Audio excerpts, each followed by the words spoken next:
At first, the experiment was uneventful. The teacher delivered the smaller shocks on the shock generator whenever the learner made an error. However, as the shocks increased in intensity, many of the teachers became very uncomfortable and unsure about continuing. When the teachers expressed to Milgram that they didn't want to continue, Milgram would tell the teacher that the experiment must continue. You must continue with the experiment. So every time the teacher tried to ask Milgram to stop, he told them that they were unable to do so and they needed to continue delivering the shocks. While the teacher was administering the shocks, he heard some pre-programmed responses from the learner.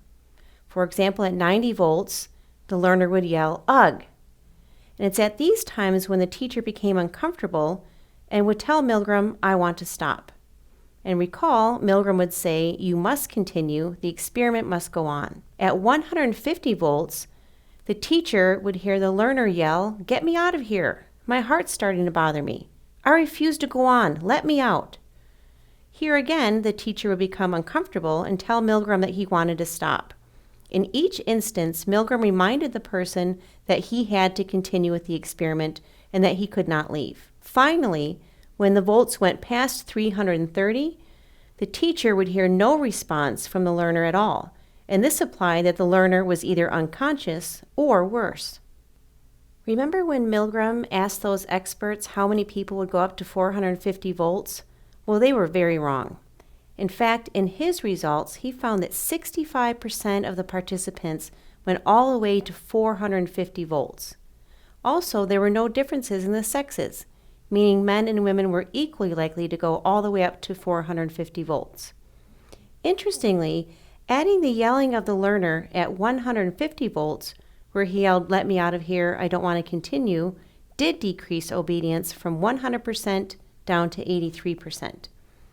It's important to point out that the participants were debriefed and told after the study what the study was actually about, and they were reunited, the teacher and the learner, and the teacher could see that the learner was actually never harmed. Milgram conducted a series of studies in this area and changed some of the variables.